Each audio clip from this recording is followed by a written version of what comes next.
అందరికీ నమస్కారం. ఈరోజు మరొక మంచి కథతో మీ ముందుకు. కథ పేరు విద్యాదానం. ఒక కుగ్రామంలో విష్ణు శర్మ అనే పండితుడు ఉండేవాడు.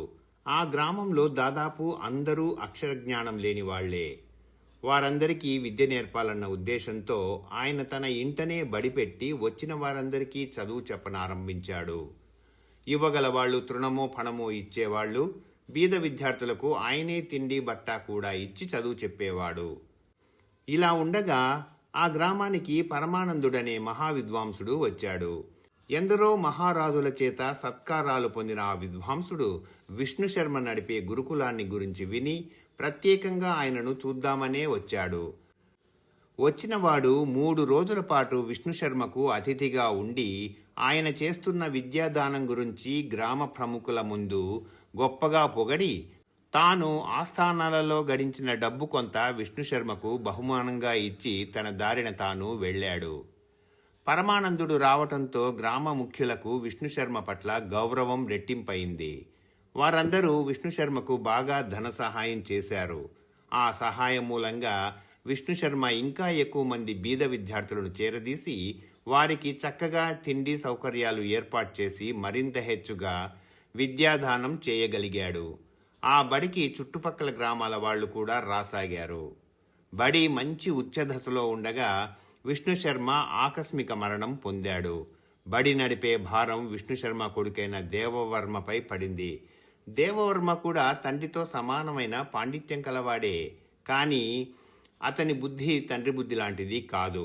విష్ణు శర్మ బడి నడిపిన పద్ధతి దేవశర్మకు నచ్చలేదు. విష్ణు శర్మకు పుష్కలంగా డబ్బు లభించింది. కానీ ఆయన దాన్ని తన కుటుంబ సుఖంగా జీవించడానికి వినియోగించలేదు. వచ్చిన విరాళాలన్నింటినీ విద్యార్థుల మీదనే ఖర్చు చేశాడు. దేవశర్మ అలా చేయదలచలేదు. తాను గురువు అవుతూనే అతను కొన్ని నియమాలు పెట్టాడు. చదువుకునే ప్రతి విద్యార్థి తన శక్తికి తగినట్టుగా గురుదక్షిణ ఇవ్వాలి. ఎవరి తిండి బట్ట వారే చూసుకోవాలి.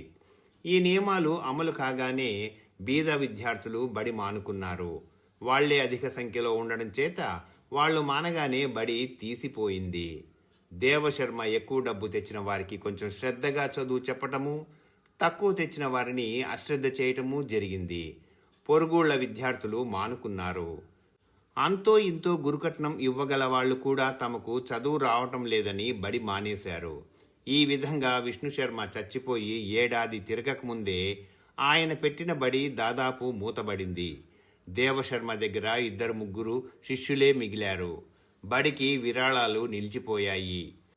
అందరూ పోగా మిగిలిన 2-3 శిష్యులు ఇచ్చుకునే గురుకట్నంతోనే దేవశర్మకు భుక్తికి కూడా జరుగుబాటు కావటం లేదు.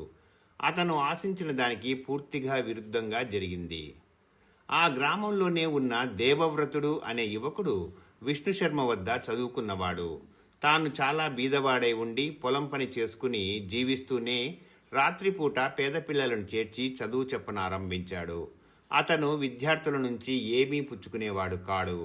చదువు మాత్రం అమిత శ్రద్ధగా చెప్పేవాడు. దేవశర్మ దగ్గర చదువు మానుకున్న వాళ్ళు చాలామంది రాత్రివేళ అతని బడికి వెళ్తూ వచ్చారు. దేవవ్రతుడు తన మీద ఈర్ష్య కొద్దీ పోటీ బడి పెట్టి ఉచితంగా చెబుతానని అమాయకులను నమ్మించి తాను బాగుపడపోగా తాను చదువుకున్న బడికి తీరని ద్రోహం చేశాడని దేవశర్మ ఊళ్ళో చాలా దుష్ప్రచారం చేశాడు. పొలం దున్నుకునే వాడి దగ్గర నేర్చుకున్న చదువు అదేం చదువని వెటకారం చేశాడు. అతను ఎంత ప్రచారం చేసినా దేవశర్మ వద్దకు విద్యార్థులు మటుకు రాలేదు. ఇలా ఉండగా ఒకనాడు దేవశర్మకు విచిత్రమైన వార్త తెలిసింది. మహాపండితుడు పరమానందుడు ఆ గ్రామానికి వచ్చి 2 రోజులుగా దేవవ్రతుడి ఇంట ఉంటున్నాడట. ఊరి పెద్దలందరూ దేవవ్రతుడి ఇంటికి వెళ్తున్నారట. అక్కడ రోజు సద్గోష్ఠి జరుగుతున్నదట.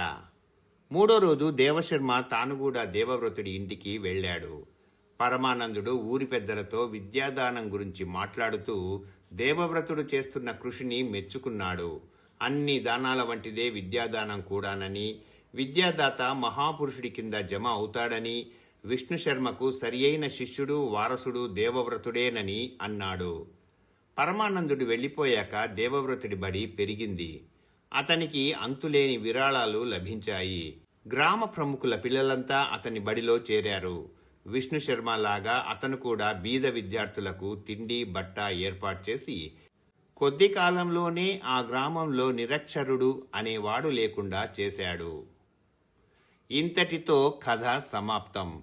ఈ కథ మీకు నచ్చినట్లయితే లైక్ చేయండి, కామెంట్ చేయండి, తప్పకుండా షేర్ చేయండి, మరచిపోకుండా సబ్స్క్రైబ్ చేయండి. అందరికీ ధన్యవాదాలు. ఇక సెలవు.